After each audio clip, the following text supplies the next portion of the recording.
Hello everyone, आज के lecture में हम डिस्कस करेंगे हाइड्रोजन एटम प्रॉब्लम को। तो इसमें हम श्रोडिंगर वेव इक्वेशन सोल्व नहीं करेंगे, बस इसमें एक स्टेप है जिसको मैं बताना चाह रही हूँ आपको, क्योंकि वहाँ से कई बार क्वेश्चन अराइज हो जाता है। तो देखिए, जो पोटेंशियल होता है हाइड्रोजन एटम के लिए वो क्या होता है, -1/4πε0 होता है। जैसे कि आपको पता है श्रोडिंगर वेव इक्वेशन कैसे लिखते हैं हम, H psi is equal to H psi. यहाँ पे साई आर वेक्टर लिखिए या आर थीटा फाई लिखिए, एक ही बात है। आर वेक्टर लगा दिया आपने, वेक्टर का मतलब है वो फंक्शन है आर थीटा फाई तीनों का।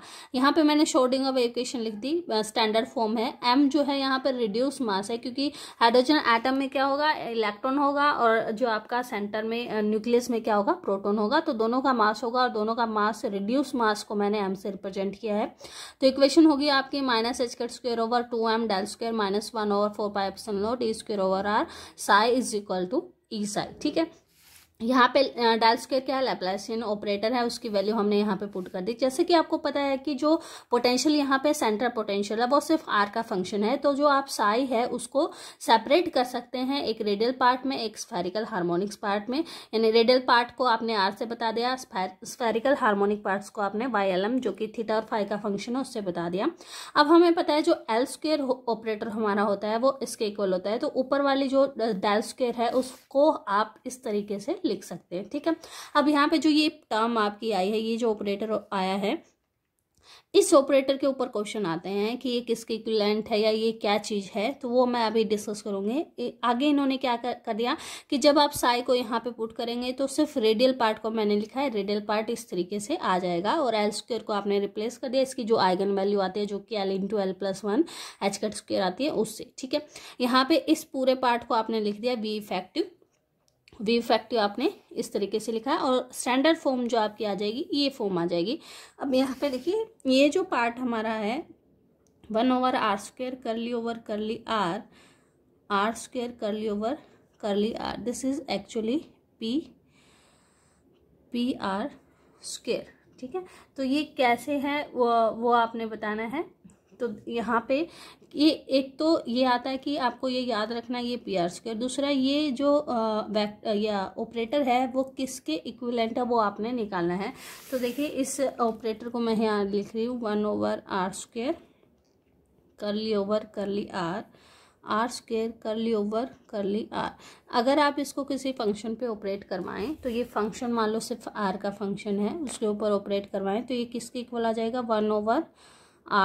यहाँ पे कुछ आना चाहिए जो जिसके ये इक्विवेलेंट है, और ये सेम फंक्शन आपका आना चाहिए। तो इस तरफ की टर्म को अगर हम सोल्व करें, करली ओवर करली r इंटू में क्या आ जाएगा, r² curl psi over curl r equal to क्या आ जाएगा, 1/r²।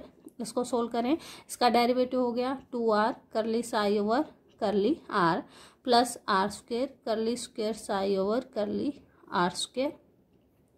यहाँ से अगेन r² से अगर इसको डिवाइड कर दें तो ये टर्म आपकी आ जाएगी 2/r करली ओवर करली r, साई को मैं पीछे निकाल दूंगा, प्लस करली स्क्वायर ओवर करली r² इंटू में साई।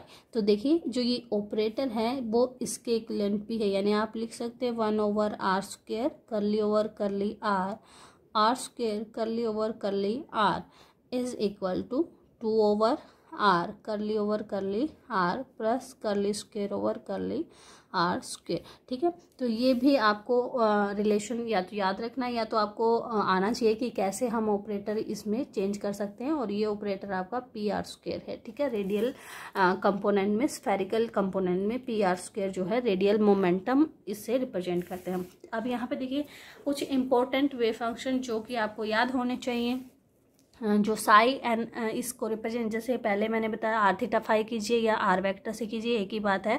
अगर आप ग्राउंड स्टेट की बात करें तो ग्राउंड स्टेट में एन की वैल्यू 1 होगी, एल की 0 और एम की 0 होगी, तो उसकी रिप्रेजेंटेशन इस तरीके से कर सकते हैं आप 100r लिख सकते हैं, 1s लिख सकते हैं, GS लिख सकते हैं, और या फिर इसको अगर कैट या ब्रैक की फॉर्म में इसको बताएं तो 100 इस तरीके से लिख सकते हैं।